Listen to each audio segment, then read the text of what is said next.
El remanente y su misión. La Iglesia Universal está compuesta por todos los que creen verdaderamente en Cristo. Pero en los últimos días, una época de apostasía generalizada, se llamó a un remanente para que guarde los mandamientos de Dios y la fe de Jesús. Este remanente anuncia la llegada de la hora del juicio, proclama la salvación por medio de Cristo y pregona la proximidad de su segunda venida. Esta proclamación está simbolizada por los 3 ángeles de Apocalipsis 14. Coincide con la obra del juicio en los cielos y como resultado se produce una obra de arrepentimiento y reforma en la tierra. Se invita a todos los creyentes a participar personalmente en este testimonio mundial. Daniel 7 del 9 al 14 dice: Estuve mirando hasta que fueron puestos tronos, y se sentó un anciano de días, cuyo vestido era blanco como la nieve, y el pelo de su cabeza como lana limpia. Su trono llama de fuego, y las ruedas del mismo fuego ardiente. Un río de fuego procedía y salía de delante de él. Millares de millares le servían, y millones de millones asistían delante de él. El juez se sentó, y los libros fueron abiertos. Yo entonces miraba a causa del sonido de las grandes palabras que hablaba el cuerno. Miraba hasta que mataron a la bestia, y su cuerpo fue destrozado y entregado para ser quemado en el fuego. Habían también quitado a las otras bestias su dominio, pero les había sido prolongada la vida hasta cierto tiempo. Miraba yo en la visión de la noche, y he aquí con las nubes del cielo venía uno como un hijo de hombre, que vino hasta el anciano de días, y le hicieron acercarse delante de él, y le fue dado dominio, gloria y reino, para que todos los pueblos, naciones y lenguas le sirvieran. Su dominio es dominio eterno, que nunca pasará, y su reino uno que no será destruido. Isaías 1:9 dice: Si Jehová de los ejércitos no nos hubiese dejado un resto pequeño, como Sodoma fuéramos, y semejantes a Gomorra. Capítulo 11, versículo 11 dice: Asimismo, acontecerá en aquel tiempo que Jehová alzará otra vez su mano para recobrar el remanente de su pueblo que aún quede en Asiria, Egipto, Patros, Etiopía, Elam, Sinar y Amad, y en las costas del mar. Jeremías 23:3 dice: Y yo mismo recogeré el remanente de mis ovejas de todas las tierras a donde las eché, y las haré volver a sus moradas, y crecerán y se multiplicarán. Miqueas capítulo 2 versículo 12 dice: De cierto te juntaré todo, oh Jacob, recogeré ciertamente el resto de Israel, los reuniré como ovejas de Bosra, como rebaño en medio de su aprisco. Harán estruendo por la multitud de hombres. Segunda de Corintios capítulo 5 versículo 10 dice: Porque es necesario que todos nosotros comparezcamos ante el tribunal de Cristo, para que cada uno reciba según lo que haya hecho mientras estaba en el cuerpo, sea bueno o sea malo. Primera de Pedro 1 del 16 al 19 dice: Porque escrito está: Sed santos, porque yo soy santo. Y si invocáis por Padre a aquel que sin acepción de personas juzga según la obra de cada uno, conducíos en temor todo el tiempo de vuestra peregrinación, sabiendo que fuisteis rescatados de vuestra vana manera de vivir, la cual recibisteis de vuestros padres, no con cosas corruptibles, como oro o plata, sino con la sangre preciosa de Cristo, como de un cordero sin mancha y sin contaminación. Capítulo 4, versículo 17 dice: Porque es tiempo de que el juicio comience por la casa de Dios, y si primero comienza por nosotros, ¿cuál será el fin de aquellos que no obedecen al Evangelio de Dios? Segunda de Pedro, capítulo 3, 10 al 14 dicen: Pero el día del Señor vendrá como ladrón en la noche, en el cual los cielos pasarán con gran estruendo, y los elementos ardiendo serán deshechos, y la tierra y las obras que en ella hay serán quemadas, puesto que todas estas cosas han de ser deshechas. ¿Cómo no debéis vosotros andar en santa y piadosa manera de vivir, esperando y apresurándoos para la venida del día de Dios, en el cual los cielos, encendiéndose, serán deshechos, y los elementos, siendo quemados, se fundirán? Pero nosotros esperamos, según sus promesas, cielos nuevos y tierra nueva, en los cuales mora la justicia, por lo cual, oh amados, estando en espera de estas cosas, procurad con diligencia ser hallados por Él sin mancha e irreprensibles, en paz.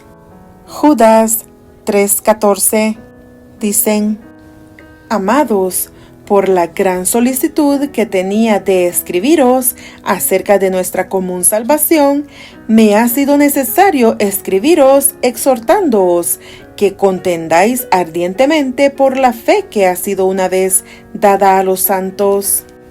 De estos también profetizó Enoc, séptimo de Adán, diciendo: He aquí vino el Señor con sus santas decenas de millares. Apocalipsis 12:17 dice: Entonces el dragón se llenó de ira contra la mujer y se fue a hacer guerra contra el resto de la descendencia de ella, los que guardan los mandamientos de Dios y tienen el testimonio de Jesucristo. Capítulo 14 del 6 al 12 dicen: Vi volar por en medio del cielo a otro ángel que tenía el evangelio eterno para predicarlo a los moradores de la tierra, a toda nación, tribu, lengua y pueblo, diciendo a gran voz: Temed a Dios y dadle gloria, porque la hora de su juicio ha llegado, y adorad a aquel que hizo el cielo y la tierra, el mar y las fuentes de las aguas. Otro ángel le siguió diciendo: Ha caído Babilonia, la gran ciudad, porque ha hecho beber a todas las naciones del vino del furor de su fornicación. Y el tercer ángel los siguió diciendo a gran voz: Si alguno adora a la bestia y a su imagen, y recibe la marca en su frente o en su mano, él también beberá del vino de la ira de Dios, que ha sido vaciado puro en el cáliz de su ira, y será atormentado con fuego y azufre delante de los santos ángeles y del Cordero, y el humo de su tormento sube por los siglos de los siglos. Y no tienen reposo de día ni de noche los que adoran a la bestia y a su imagen, ni nadie que reciba la marca de su nombre. Aquí está la paciencia de los santos, los que guardan los mandamientos de Dios y la fe de Jesús. Y capítulo 18 del 1 al 4 dicen: Después de esto, vi a otro ángel descender del cielo con gran poder, y la tierra fue alumbrada con su gloria, y clamó con voz potente, diciendo: Ha caído la gran Babilonia, y se ha hecho habitación de demonios y guarida de todo espíritu inmundo, y albergue de toda ave inmunda y aborrecible, porque todas las naciones han bebido del vino del furor de su fornicación, y los reyes de la tierra han fornicado con ella, y los mercaderes de la tierra se han enriquecido de la potencia de sus deleites. Y oí otra voz del cielo que decía: Salid de ella, pueblo mío, para que no seáis partícipes de sus pecados, ni recibáis parte de sus plagas. El gigantesco dragón rojo se agazapa, listo para saltar. haya provocado la caída de 1/3 de los ángeles del cielo. Apocalipsis 12, 4 y 7 a 9. Ahora, si puede lograr su propósito de devorar al niño que está por nacer, habrá ganado la guerra. La mujer que se halla delante de él está vestida del sol, tiene la luna bajo sus pies y lleva una corona de 12 estrellas. El hijo varón que ella da a luz está destinado a regir con vara de hierro a todas las naciones. El dragón lanza su ataque, pero sus esfuerzos por matar al niño son vanos. En cambio, este fue arrebatado para Dios y para su trono. Enfurecido, el dragón torna su ira contra la madre, a la cual se le concede milagrosamente alas que le permiten huir a un lugar remoto especialmente preparado por Dios, quien la sustenta allí por un tiempo y tiempos y la mitad de un tiempo, es decir, 3 años y medio o 1260 días proféticos. Apocalipsis 12, 1 al 6, 13 y 14. En la profecía bíblica, una mujer pura representa a la iglesia fiel de Dios. Una mujer representada como fornicaria o adúltera representa al pueblo de Dios que ha apostatado.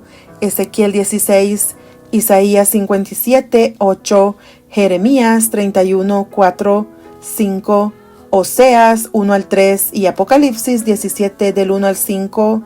El dragón, la serpiente antigua que se llama Diablo y Satanás, esperaba la oportunidad de devorar al niño varón, el Mesías largamente esperado, Jesucristo.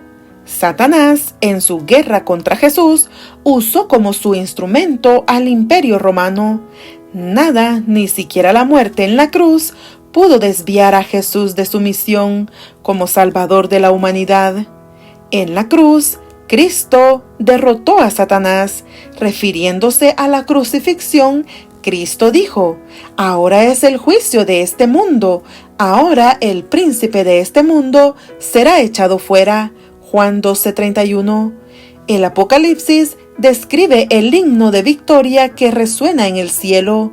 Ahora ha venido la salvación, el poder y el reino de nuestro Dios y la autoridad de su Cristo, porque ha sido lanzado fuera el acusador de nuestros hermanos, el que los acusaba delante de nuestro Dios día y noche, por lo cual alegraos, cielos, y los que moráis en ellos. Apocalipsis 12, del 10 al 12.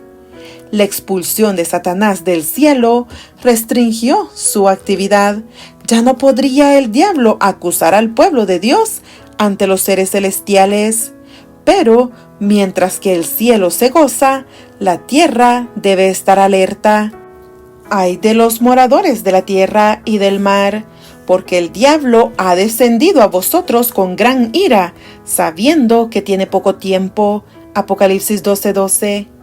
Para desahogar su ira, Satanás comenzó a perseguir a la mujer, la iglesia. Apocalipsis 12:13, la cual, a pesar de su gran sufrimiento, de todos modos sobrevivió.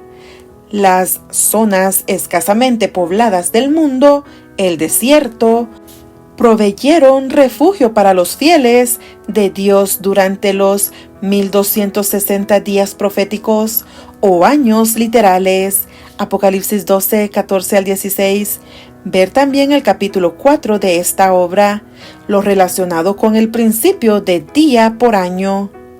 Al fin de esta experiencia en el desierto, el pueblo de Dios emerge en respuesta a las señales del pronto retorno de Cristo.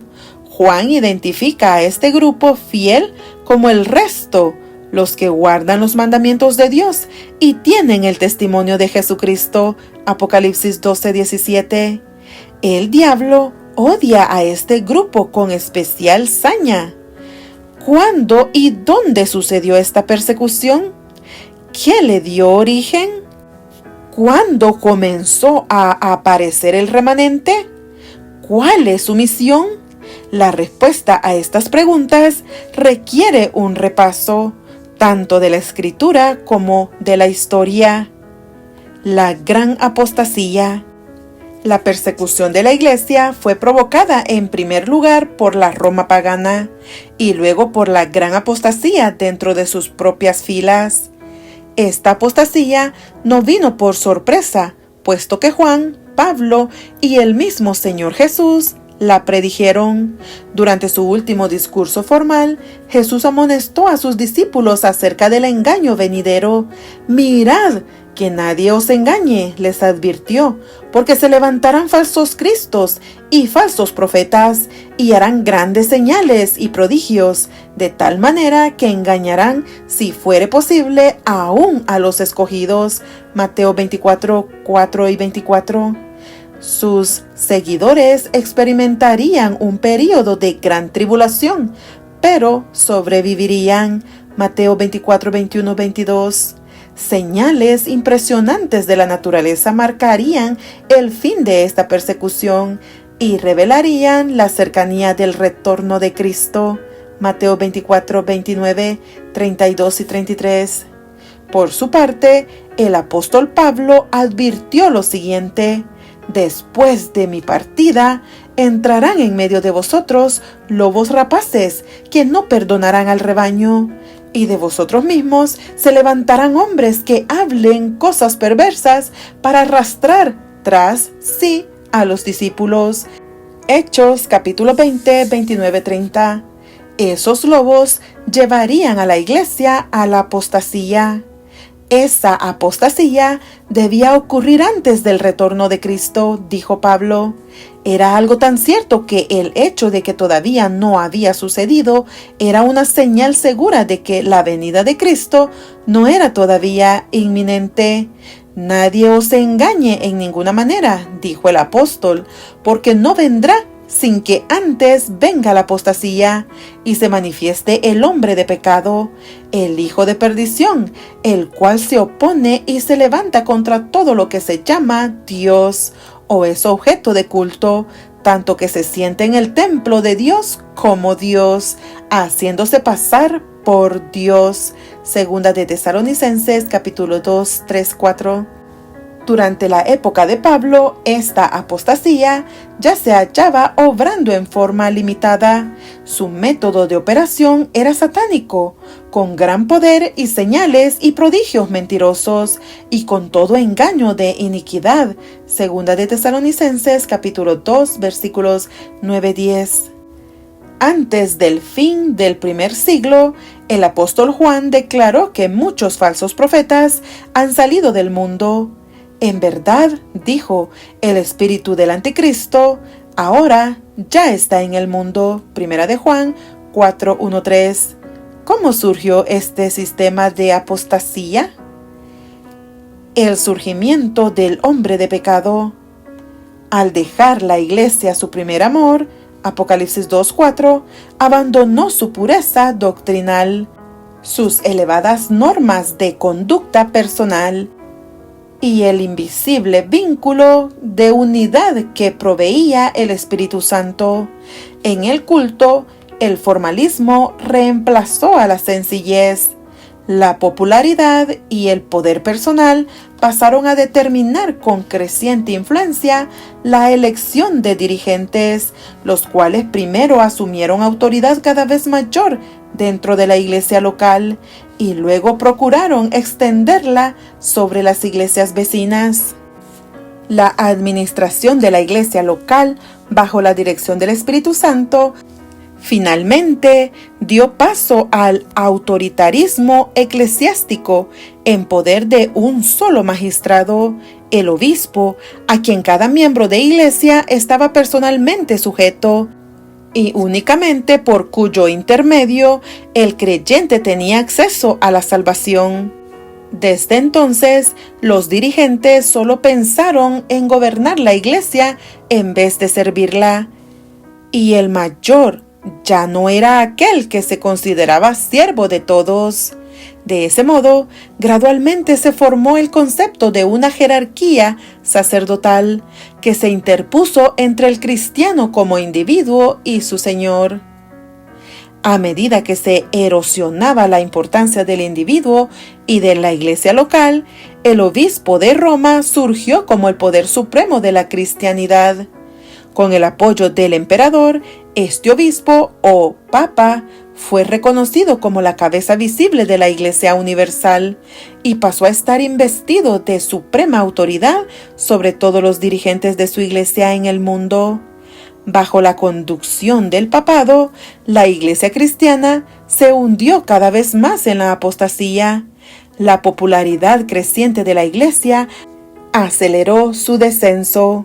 Las normas rebajadas hicieron que los inconversos se sintieran confortables en la iglesia. Multitud de individuos que comprendían muy poco del verdadero cristianismo se unieron a la iglesia solo de nombre, llevando consigo sus doctrinas paganas, sus imágenes, sus modalidades de culto, celebraciones y fiestas.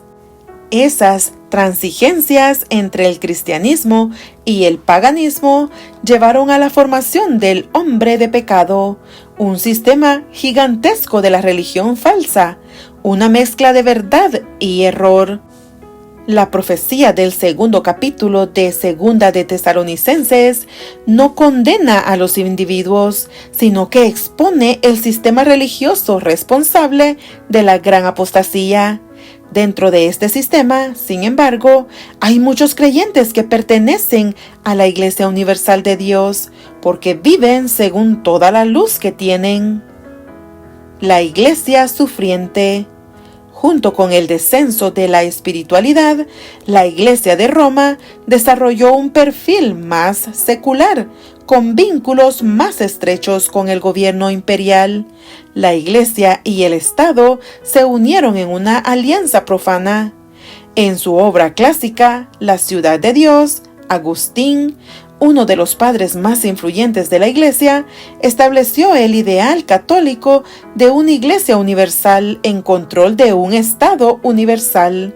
El pensamiento de Agustín estableció el fundamento de la teología medieval del papado. En el año 533 después de Cristo, en una carta incorporada en el Código de Justiniano, el emperador Justiniano declaró que el obispo de Roma era la cabeza de todas las iglesias. También reconoció la influencia del Papa en la eliminación de los herejes. Cuando Belisario, general de Justiniano, liberó a Roma en el año 538 después de Cristo, el obispo de Roma se vio libre del control de los ostrogodos, cuyo arrianismo había resultado en la restricción de la Iglesia Católica en desarrollo. Ahora el obispo podría ejercer las prerrogativas que le había concedido el decreto de Justiniano en el año 533 después de Cristo. Ahora podría aumentar la autoridad de la Santa Sede.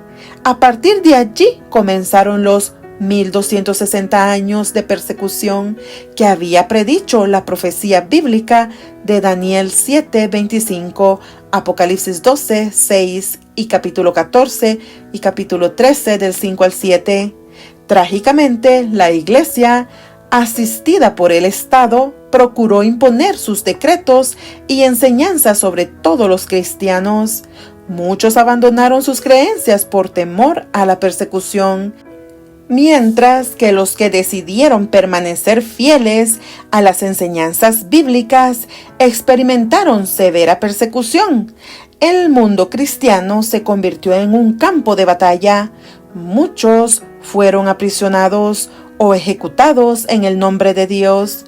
Durante los 1260 años de persecución, millones de fieles creyentes experimentaron grandes sufrimientos y muchos debieron sellar con la muerte su lealtad a Cristo. Cada gota de sangre derramada pasó a ser una mancha en el nombre de Dios y de Jesucristo. Nada ha dañado más la causa del cristianismo que esta despiadada persecución. La visión terriblemente distorsionada del carácter de Dios que proveen estas actividades de la Iglesia y las doctrinas del purgatorio y el tormento eterno llevaron a muchos a rechazar por completo el cristianismo. Mucho antes de la Reforma, diversas voces dentro de la Iglesia Católica protestaron contra el despiadado asesinato de sus oponentes, sus pretensiones arrogantes y su corrupción desmoralizadora. La negativa de la Iglesia a reformarse provocó el nacimiento de la Reforma Protestante del siglo XXVI. El éxito de este movimiento le asestó un fuerte golpe a la autoridad y al prestigio de la Iglesia de Roma. Por medio de la Contrarreforma, el papado se dedicó a una sangrienta lucha para aplastar la Reforma, pero gradualmente perdió la batalla contra las fuerzas que luchaban en favor de la libertad civil y religiosa. Finalmente, en 1798, 1260 años después del año 538 después de Cristo, la Iglesia Católica Romana recibió una herida mortal. Apocalipsis 13:3. Las victorias espectaculares de los ejércitos de Napoleón en Italia colocaron al Papa a la merced del gobierno revolucionario francés, el cual consideraba que la religión romana era el enemigo irreconciliable de la República. El gobierno francés ordenó a Napoleón que tomara preso al Papa. Bajo sus órdenes, el general Berthier entró en Roma y proclamó el fin del poder político del papado, tomando cautivo al Papa. Berthier lo llevó consigo a Francia, donde murió en el exilio. El derrocamiento del papado fue el acontecimiento culminante de una larga serie asociada con su declinación progresiva. Este suceso marca el fin del período profético de los 1260 años. Muchos protestantes lo interpretaron como el cumplimiento de la profecía. La Reforma. Entre los principales factores que causaron el clamor del pueblo por reformas dentro de la Iglesia establecida, se hallan las doctrinas sin base bíblica, cuyo fundamento es la tradición, la persecución enconada de los disidentes y la corrupción y la decadencia espiritual manifestadas en gran número de los miembros del clero. Puntos doctrinales. Se ofrecen a continuación algunos ejemplos de las doctrinas extrabíblicas que ayudaron a impulsar la Reforma Protestante y que todavía separan a los protestantes y los católicos. Número 1. La cabeza de la Iglesia en el mundo es el vicario de Cristo. Esta doctrina pretende que únicamente el obispo de Roma es el vicario o representante de Cristo en el mundo y la cabeza visible de la Iglesia. En contraste con la visión bíblica del liderazgo eclesiástico, ver el capítulo 12 de esta obra. Esa doctrina se basa en la suposición de que Cristo nombró a Pedro como la cabeza visible de la Iglesia y que el Papa es el sucesor de Pedro. Número 2. La infalibilidad de la Iglesia y su cabeza. La doctrina que realizó la mayor contribución al prestigio y la influencia de la Iglesia de Roma fue la de su infalibilidad. La Iglesia pretendía que nunca había errado y que jamás erraría. Basada esta enseñanza en el razonamiento siguiente, que carece completamente de base bíblica, por cuanto la Iglesia es divina, uno de sus atributos inherentes es la infalibilidad. Además, por cuanto Dios, a través de esta Iglesia divina, se propone guiar al cielo a todos los individuos de buena voluntad, la Iglesia debe ser infalible en su enseñanza de la fe y la moral. Cristo, por lo tanto, la preservará de todo error gracias al poder del Espíritu Santo. El corolario lógico que niega la corrupción básica de los seres humanos, ver capítulo 7 de esta obra, es que el dirigente máximo de la Iglesia también debe ser infalible. En concordia con esto, la enseñanza católica afirma que su líder posee prerrogativas divinas. Número 3. El oscurecimiento del ministerio mediador de Cristo como sumo sacerdote. A medida que aumentaba la influencia de la Iglesia de Roma, la atención de los creyentes fue desviándose de la obra mediadora continua de Cristo como sumo sacerdote en el cielo. El antitipo de los sacrificios diarios continuos de los servicios del santuario del Antiguo Testamento, ver capítulo 4 y 24 de esta obra, a un sacerdocio terrenal cuyo líder estaba en Roma, en vez de confiar en Cristo para obtener el perdón de los pecados y la salvación eterna, ver capítulos 9 y 10 de esta obra, los creyentes colocaron su fe en los papas, en los sacerdotes y los prelados, contradiciendo la enseñanza del Nuevo Testamento referente al sacerdocio de todos los creyentes.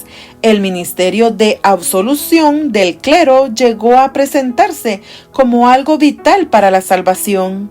El ministerio sacerdotal de Cristo en el cielo, donde constantemente aplica los beneficios de su sacrificio expiatorio en favor de los creyentes arrepentidos, se vio efectivamente negado cuando la Iglesia sustituyó la misa por la Cena del Señor.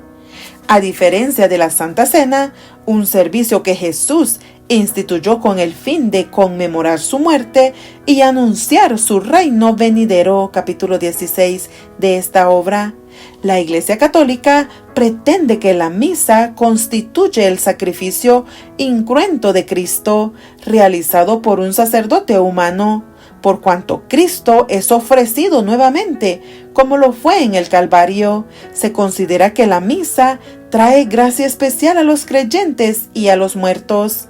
Ignorantes de las Escrituras y conociendo únicamente la misa conducida por un sacerdote humano, multitudes perdieron la bendición del acceso directo a nuestro mediador, Jesucristo. De este modo, se borró de la conciencia humana la promesa y la invitación divinas. Acerquémonos, pues, confiadamente al trono de la gracia, para alcanzar misericordia y hallar gracia para el oportuno socorro.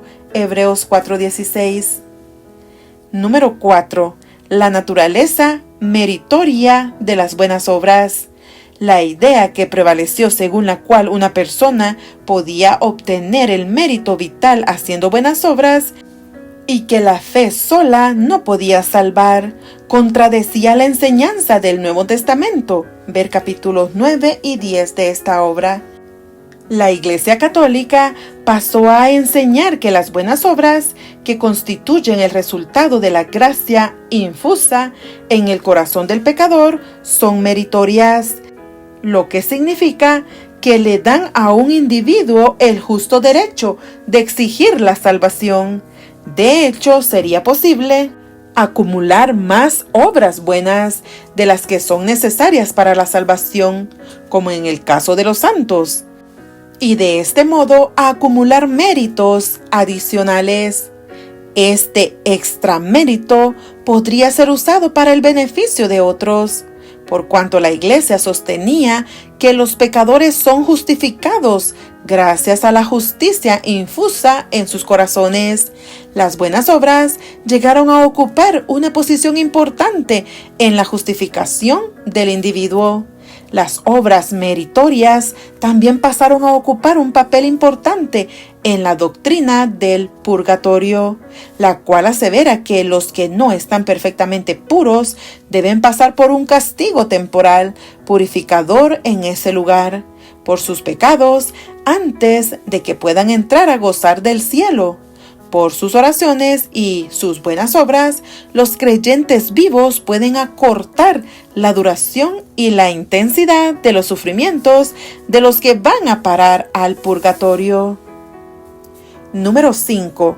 La doctrina de las penitencias y las indulgencias.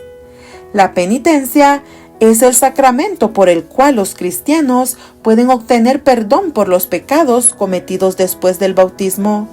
Este perdón de pecados se logra por intermedio de la absolución de un sacerdote, pero antes de que pueda ser obtenido, los cristianos deben examinar sus conciencias, arrepentirse de sus pecados y resolver que nunca más ofenderán a Dios.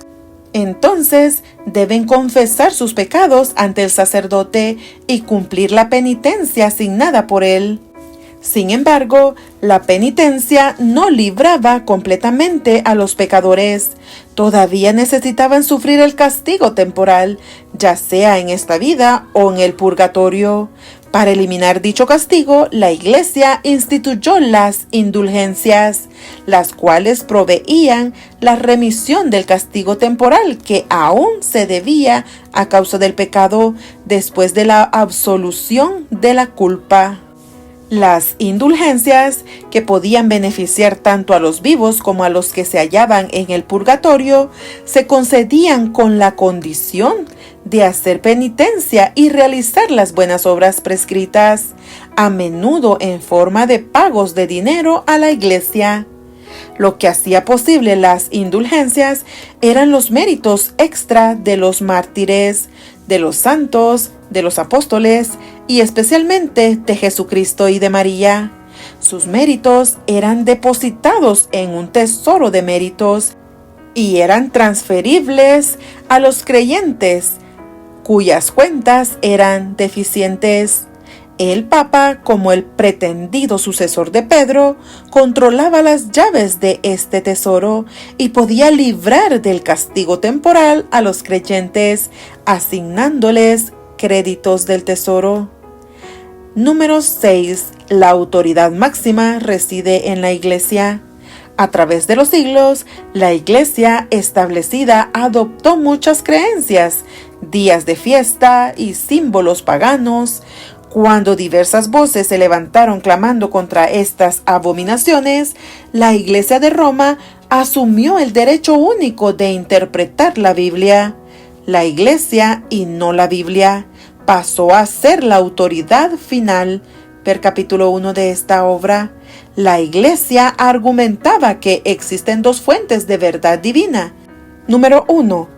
Las escrituras sagradas y número 2, la tradición católica, la cual consiste en los escritos de los padres de la Iglesia, los decretos de los concilios eclesiásticos, los credos aprobados y las ceremonias de la Iglesia. Cuando las doctrinas de la Iglesia se hallaban apoyadas por la tradición, pero no por la escritura, la tradición tomaba precedencia. Los creyentes comunes no tenían autoridad para interpretar las doctrinas que Dios había revelado en la Escritura. Dicha autoridad residía únicamente en la Iglesia Católica. El amanecer de un nuevo día. En el siglo XIV, Juan Wycliffe llamó a una reforma de la Iglesia, no solo en Inglaterra, sino también en toda la cristiandad. Durante una época en la que existían pocos ejemplares de la Biblia, proveyó la primera traducción del texto completo de las Escrituras al inglés.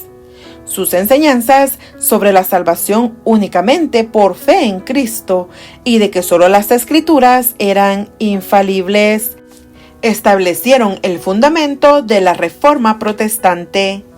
En su papel de estrella matutina de la Reforma, procuró librar a la Iglesia de Cristo de las cadenas del paganismo que la ataban a la ignorancia.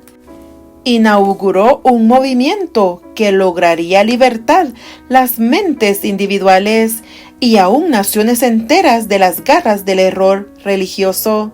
Los escritos de Wycliffe tocaron el alma de Hus, Jerónimo, Lutero y muchos otros. Martín Lutero, intenso, valiente, intransigente, fue probablemente la personalidad más poderosa de la Reforma. Más que ningún otro hombre, guió al pueblo de regreso a las Escrituras y a la gran verdad evangélica de la justificación por la fe, mientras predicaba contra la salvación por las obras, declarando que los creyentes no debían aceptar ninguna autoridad fuera de las Escrituras. Lutero dirigió las miradas de la gente hacia arriba, separándolas de obras humanas, sacerdotes y penitencias, y apuntando a Cristo como su único mediador y salvador. Era imposible, afirmaba, disminuir la culpabilidad del pecado por obras humanas o evitar su castigo. Únicamente el arrepentimiento ante Dios y la fe en Cristo pueden salvar a los pecadores, por cuanto su gracia constituye un regalo libremente ofrecido. No se la puede comprar. Los seres humanos, por lo tanto, pueden tener esperanza, no a causa de las indulgencias, sino por la sangre derramada del Redentor crucificado. Como una expedición arqueológica que descubre tesoros enterrados bajo los desechos acumulados de los siglos, la Reforma desenterró verdades largamente olvidadas. Se descubrió la justificación por la fe, el gran principio del Evangelio, así como un nuevo aprecio por el sacrificio expiatorio de Jesucristo, realizado una vez para siempre, y su sacerdocio mediador perfectamente suficiente.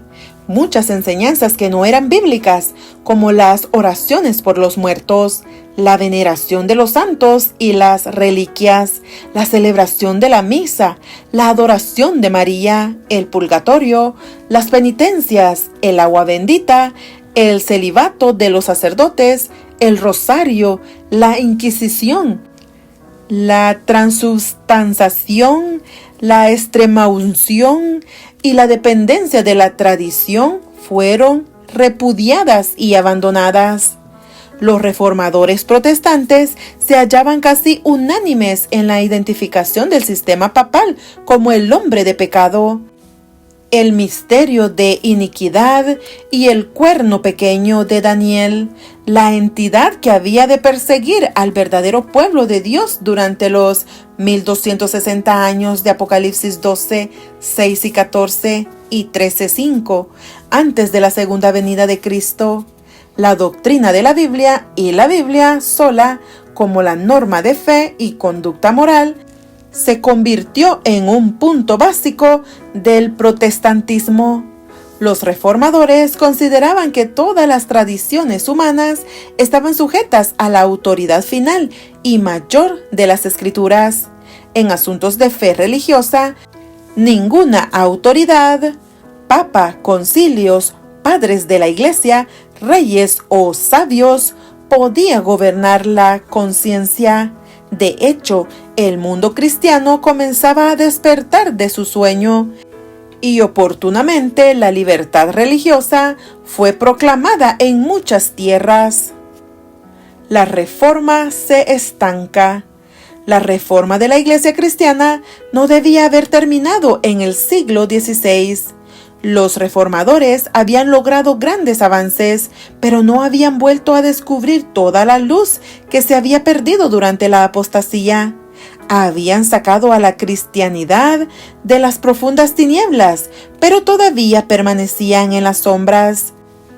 Mientras que, por una parte, lograron quebrantar la mano de hierro de la Iglesia medieval, darle la Biblia al mundo y restaurar el Evangelio básico, no descubrieron otras verdades importantes: el bautismo por inmersión, la inmortalidad como un don concedido por Cristo en la resurrección de los justos, el séptimo día como día de reposo bíblico y otras verdades. Ver los capítulos 7, 15, 20 y 26 de esta obra. Todavía se hallaban ocultas en las sombras. Pero, en vez de hacer avanzar la Reforma, sus sucesores se dedicaron a consolidar sus logros. en vez de enfocar su atención en las Escrituras, la dirigieron a las palabras y las opiniones de los reformadores. Unos pocos descubrieron nuevas verdades, pero la mayoría se negó a avanzar más allá de lo que habían creído los primeros reformadores. En consecuencia, la fe protestante degeneró hasta caer en el formalismo y el escolasticismo, y ciertos errores que debían haber sido abandonados fueron incorporados. La llama de la Reforma gradualmente se fue apagando y las iglesias protestantes llegaron a ser frías, formalistas y necesitadas de reforma. La época posterior a la Reforma fue de gran actividad teológica, pero en ella se logró muy poco progreso espiritual. Frederick W. Farrar escribió que en este período la libertad se transformó en servidumbre, los principios universales en elementos desprovistos de solidez, la verdad en dogmatismo, la independencia en tradición, la religión en sistema. La reverencia viviente por las Escrituras fue reemplazada por una teoría muerta de inspiración. La ortodoxia genial le cedió el paso a la férrea uniformidad y el pensamiento viviente a una dialéctica de controversia. Y a pesar de que la Reforma había quebrantado el cetro de plomo del antiguo escolasticismo, las iglesias protestantes introdujeron un nuevo escolasticismo cuya vara era de hierro. Robert M. Grant llamó a este nuevo escolasticismo a algo tan rígido como cualquier construcción teológica medieval. Los protestantes prácticamente se vieron atados por los límites de sus confesiones del momento. Brotaron las controversias. Nunca hubo una época en la cual los seres humanos estuviesen tan ocupados en descubrir los errores unos de otros, o en la cual se llamasen unos a otros usando tantos términos de oprobio. De este modo, las buenas nuevas se convirtieron en una guerra de palabras. La Escritura ya no hablaba al corazón, sino al intelecto crítico. Los dogmas eran ortodoxos, pero la espiritualidad se extinguió. La teología triunfó, pero el amor fue apagado. El remanente, a pesar de la apostasía y la tribulación de los 1260 años, algunos creyentes continuaron reflejando la fuerza de la Iglesia apostólica. Cuando se terminaron los 1260 años de opresión, en 1798, el dragón no había logrado la eliminación completa del pueblo fiel de Dios. Contra ese residuo, Satanás continuó dirigiendo sus esfuerzos destructivos, tal como lo escribió Juan. Entonces el dragón se llenó de ira contra la mujer y se fue a hacer guerra contra el resto de la descendencia de ella, los que guardan los mandamientos de Dios y tienen el testimonio de Jesucristo. Apocalipsis 12:17. ¿Qué es el remanente? En la descripción que hace de la batalla entre el dragón y los descendientes de la mujer, Juan usa la expresión el resto de la descendencia de ella, Apocalipsis 12:17. Esta expresión significa el residuo o remanente, Apocalipsis 12:17. Versión moderna, BM. La Biblia describe al remanente como un pequeño grupo del pueblo de Dios que, a través de calamidades, guerras y apostasía, permaneció leal a Dios. Este remanente fiel proveyó los vástagos que Dios usó para propagar su iglesia visible en el mundo. Segunda de Crónicas 36, Esdras 9, 14, 15, Isaías 10, 20, 22, Jeremías 42, 2, Ezequiel 6, 8, capítulo 14, versículo 22. Dios comisionó al remanente para que declarase su gloria y guiara a su pueblo esparcido por todo el mundo a su santo monte de Jerusalén, el monte de Sión. Isaías 37, 31 y 32, capítulo 66, versículo 20, comparar con Apocalipsis 14, 1. De los que así lleguen a unirse, la Escritura declara: estos son los que siguen al Cordero por donde quiera que va. Apocalipsis 14, 4. Apocalipsis 12, 17 contiene una descripción del último remanente en el linaje de creyentes leales que Dios ha escogido, sus fieles testigos en los últimos días anteriores a la segunda venida de Cristo. ¿Cuáles son las características del remanente? Las características del remanente. Es difícil equivocarse con respecto al remanente que exista en el tiempo del fin. Juan describe a este grupo en términos específicos. Aparecen después de los 1260 años de persecución y se componen de los que guardan los mandamientos de Dios y tienen el testimonio de Jesucristo. Apocalipsis 12, 17. Tienen la responsabilidad de proclamar justo antes de la segunda venida de Cristo la última amonestación que Dios envía al mundo, es decir, los mensajes de los 3 ángeles de Apocalipsis 14, Apocalipsis 14 del 6 al 12. Estos mensajes contienen en sí mismos una descripción del remanente. Son los que guardan los mandamientos de Dios y la fe de Jesús. Apocalipsis 14, 12. Consideremos cada una de estas características. 1. La fe de Jesús. El pueblo remanente de Dios se caracteriza por una fe similar a la que poseía Jesús. Refleja la misma confianza inquebrantable que tenía el Salvador en Dios y la autoridad de la Escritura. Cree que Jesucristo es el Mesías de la profecía, el Hijo de Dios, que vino como el Salvador del mundo. Su fe abarca todas las verdades de la Biblia, las que Cristo creyó y enseñó. El remanente de Dios entonces proclamará el Evangelio eterno de salvación por fe en Cristo. Amonestará al mundo diciendo que la hora del juicio de Dios ha llegado y preparará a otros para que se encuentren con su Señor próximo a venir. Estará empeñado en una misión mundial destinada a completar el testimonio divino ante la humanidad. Apocalipsis 14, 6, 7 y 10, 11, Mateo 24, 14. 2. Los mandamientos de Dios. La fe genuina en Jesús compromete al remanente a seguir su ejemplo. El que dice que permanece en él, dice Juan, debe andar como él anduvo. Primera de Juan 2, 6. Por cuanto Jesús guardó los mandamientos de su Padre, sus seguidores también obedecen los mandamientos de Dios. Juan 15, 10. Especialmente por cuantos son el remanente, sus acciones deben estar en armonía con su profesión. De otro modo, este carece de valor. Jesús dijo: no todo el que me dice, Señor, Señor, entrará en el reino de los cielos, sino el que hace la voluntad de mi Padre que está en los cielos. Mateo 7, 21.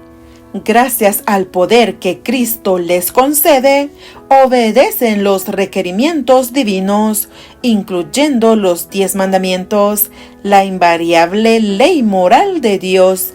Éxodo 20 del 1 al 17, Mateo 5, 17 al 19, capítulo 19, versículo 17, Filipenses 4, 13.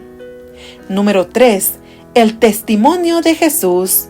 Juan define el testimonio de Jesús como el espíritu de la profecía. Apocalipsis 19, 10. El remanente estará guiado por el testimonio de Jesús comunicado por medio del don de profecía. Este don de profecía había de funcionar continuamente a través de toda la historia de la Iglesia, hasta que todos lleguemos a la unidad de la fe y del conocimiento del Hijo de Dios, a un varón perfecto, a la medida de la estatura de la plenitud de Cristo. Efesios 4:13. Es, por lo tanto, una de las principales características del remanente.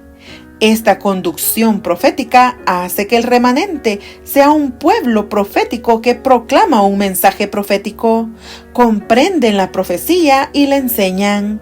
La revelación de la verdad que llega al conocimiento del remanente lo ayuda a cumplir su importante misión de preparar al mundo para el retorno de Cristo. Ver el capítulo 18 de esta obra. El surgimiento del remanente de los últimos días. La Biblia indica que el remanente aparece en la escena mundial después del tiempo de la gran persecución, Apocalipsis 12, 14 al 17.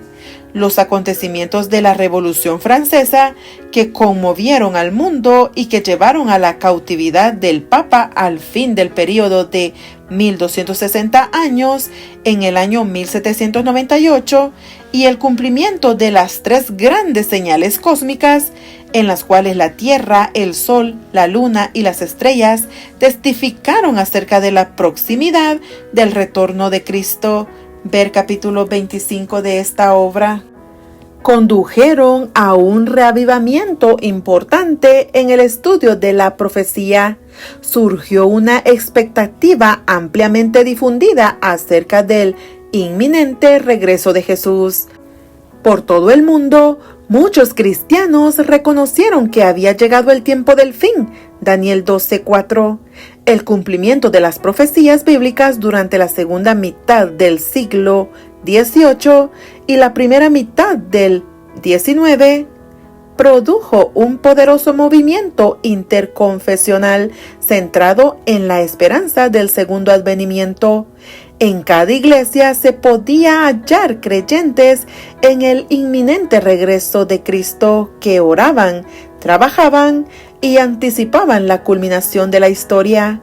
La esperanza adventista produjo un profundo espíritu de unidad entre sus adherentes y muchos se unieron para amonestar al mundo acerca del pronto regreso de Cristo.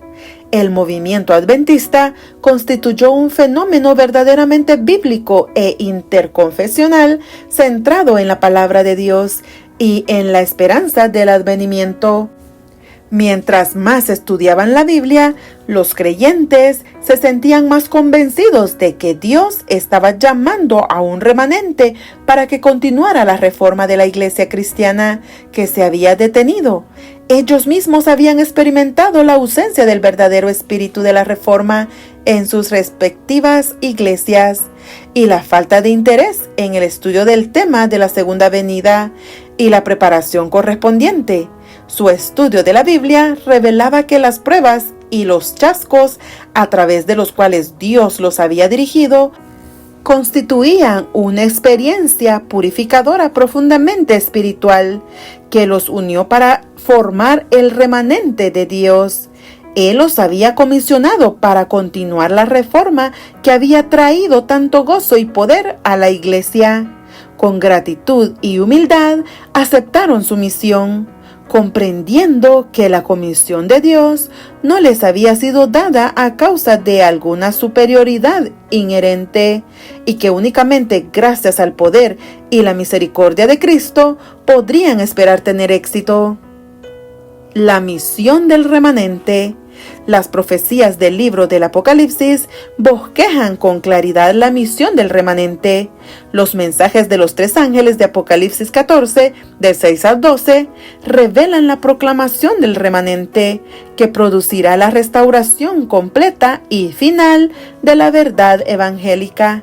Estos tres mensajes constituyen las respuestas de Dios ante el avasallador engaño satánico que arrasaría al mundo poco antes del regreso de Cristo.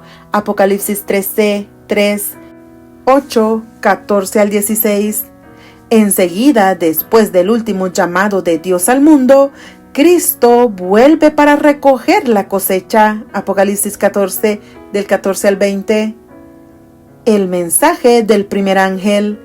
Vi volar por en medio del cielo a otro ángel que tenía el evangelio eterno para predicarlo a los moradores de la tierra, a toda nación, tribu, lengua y pueblo, diciendo a gran voz: temed a Dios y dadle gloria, porque la hora de su juicio ha llegado, y adorad a aquel que hizo el cielo y la tierra, el mar y las fuentes de las aguas. Apocalipsis 14, 6, 7. El primer ángel simboliza el remanente de Dios, que lleva el evangelio eterno a todo el mundo. Este evangelio es el mismo mensaje de buenas nuevas del infinito amor de Dios que los antiguos profetas y apóstoles proclamaron. Hebreos 4:2. El remanente no representa un evangelio diferente. Por el contrario, en vista del juicio, reafirma ese evangelio eterno según el cual los pecadores pueden ser justificados por fe y recibir así la justicia de Cristo. Este mensaje llama al mundo al arrepentimiento. Requiere de todos que teman o reverencien a Dios y que le den a Él la gloria u honor. Fuimos creados con este propósito y podemos honrar o glorificar a Dios con nuestras palabras y acciones. En esto es glorificado mi Padre, en que llevéis mucho fruto. Juan 15:8. Juan predice que el movimiento que ha de preparar al mundo para el regreso de Cristo pondrá renovado énfasis en la preocupación que la Biblia expresa de glorificar a Dios. Como nunca antes, presentará el llamado que hace el Nuevo Testamento a la sagrada mayordomía de nuestra vida. Vuestro cuerpo es el templo del Espíritu Santo. No tenemos derecho exclusivo sobre nuestros poderes físicos, morales y espirituales. Cristo los compró con su sangre en el Calvario. Glorificad pues a Dios en vuestro cuerpo y en vuestro espíritu, los cuales son de Dios. Primera de Corintios capítulo 6, versículos 19-20. Si pues coméis o bebéis o hacéis otra cosa, hacedlo todo para la gloria de Dios. Primera de Corintios 10:31.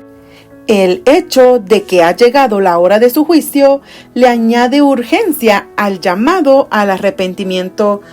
Ver capítulo 24 de esta obra. En Apocalipsis 14:7, la palabra juicio es la traducción del término griego crisis, el acto de juzgar, no la sentencia del juicio, crima.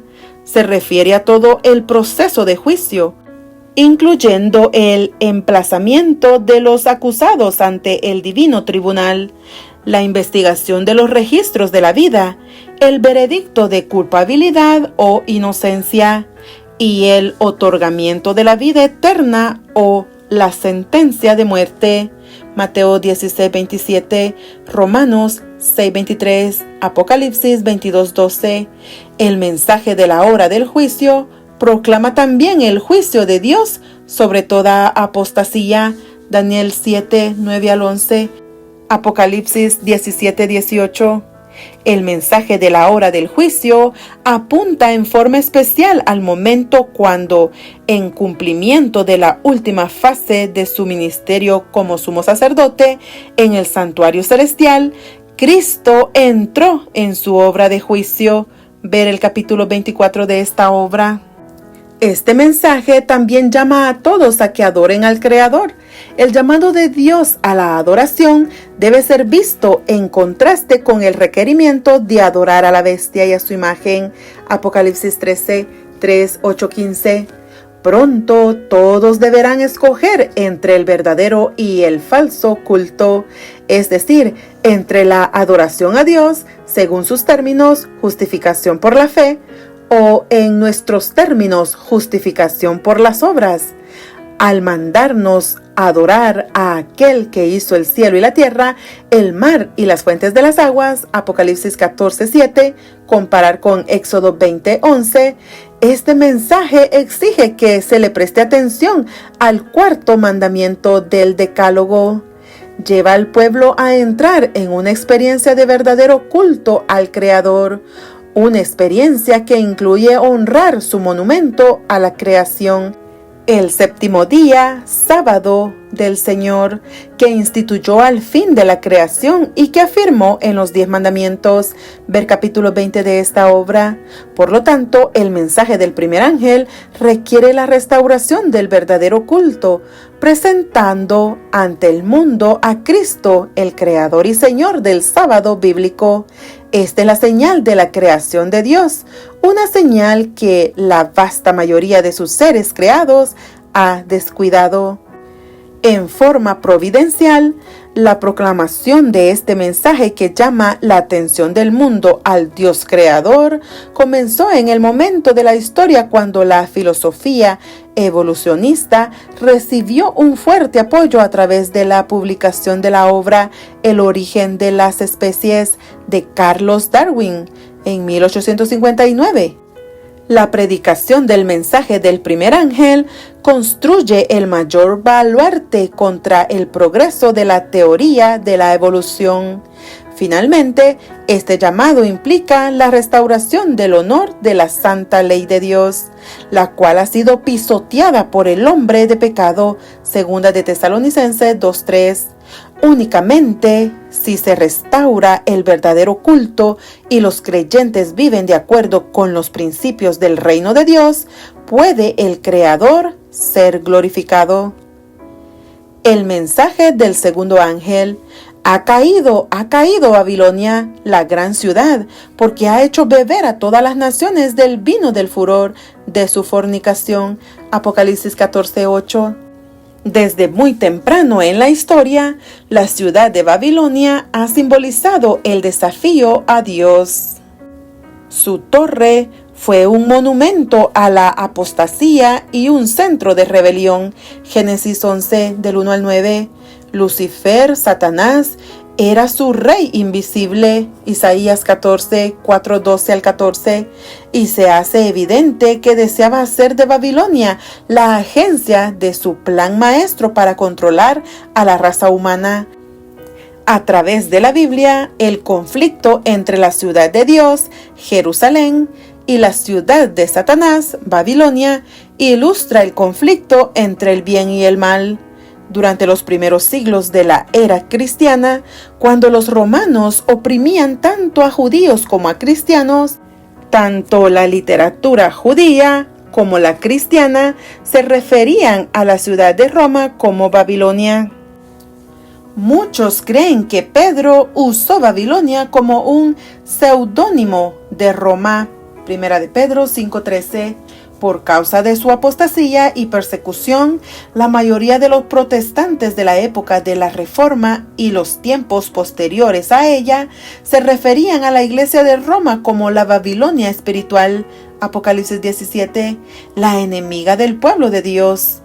En el Apocalipsis, Babilonia también es conocida como la mujer malvada, la madre de las prostitutas, sus hijas impuras. Apocalipsis 17:5. Simboliza todas las organizaciones religiosas apóstatas y sus dirigentes, si bien se refiere especialmente a la gran alianza religiosa apóstata entre la bestia y su imagen, que producirá la crisis final que se describe en Apocalipsis 13, 15 al 17. El mensaje del segundo ángel establece la naturaleza universal de la apostasía babilónica y su poder coercitivo, diciendo que ha hecho beber a todas las naciones del vino del furor de su fornicación. El vino de Babilonia representa sus enseñanzas heréticas. Babilonia ejercerá presión sobre los poderes del Estado para que hagan cumplir universalmente sus falsas enseñanzas y decretos religiosos. La fornicación que se menciona representa la relación ilícita entre Babilonia y las naciones, entre la iglesia apóstata y los poderes civiles. Se supone que la iglesia está casada con su Señor. Al buscar en vez de ello el apoyo del Estado, deja a su esposo y comete fornicación espiritual. Ezequiel 16:15, Santiago 4:4. Esta relación ilícita desemboca en tragedia. Juan ve a los habitantes del mundo ebrios de falsas enseñanzas y la misma Babilonia ebria de la sangre de los santos y de la sangre de los mártires de Jesús, que han rehusado aceptar sus doctrinas sin fundamento bíblico y que se niegan a someterse a su autoridad. Apocalipsis 17, 2, 6. Babilonia cae porque rechaza el mensaje del primer ángel, es decir, el evangelio de la justificación por fe en el Creador. Así como en los primeros siglos de la era cristiana, la Iglesia de Roma apostató, muchos protestantes de hoy se han apartado de las grandes verdades bíblicas de la Reforma. Esta profecía de la caída de Babilonia encuentra su cumplimiento especial en el apartamiento del protestantismo en general de la pureza y sencillez del Evangelio eterno de la justificación por la fe, que en el pasado motivó tan poderosamente la Reforma. El mensaje del segundo ángel adquiere pertinencia creciente a medida que el fin se acerca. Se cumplirá con toda su plenitud cuando suceda la alianza de las diversas organizaciones religiosas que hayan rechazado el mensaje del primer ángel. El mensaje de la caída de Babilonia se repite en Apocalipsis 18, 2 al 4, pasaje en el cual se anuncia la caída completa y definitiva de Babilonia, y en el que se extiende un llamado a los hijos de Dios que todavía integran los diversos cuerpos religiosos que comprenden a Babilonia, para que se separen de ella. Dice el ángel: salid de ella, pueblo mío, para que no seáis partícipes de sus pecados, ni recibáis parte de sus plagas. Apocalipsis 18, 4. El mensaje del tercer ángel: si alguno adora a la bestia y a su imagen y recibe la marca en su frente o en su mano, él también beberá del vino de la ira de Dios, que ha sido vaciado puro en el cáliz de su ira, y será atormentado con fuego y azufre delante de los santos ángeles y del Cordero, y el humo de su tormento sube por los siglos de los siglos, y no tienen reposo ni de día ni de noche los que adoran a la bestia y a su imagen, ni nadie que reciba la marca de su nombre. Aquí está la paciencia de los santos, los que guardan los mandamientos de Dios y la fe de Jesús. Apocalipsis 14, 9 al 12. El mensaje del primer ángel proclama el Evangelio eterno y demanda la restauración del verdadero culto a Dios como Creador, porque la hora del juicio ha llegado.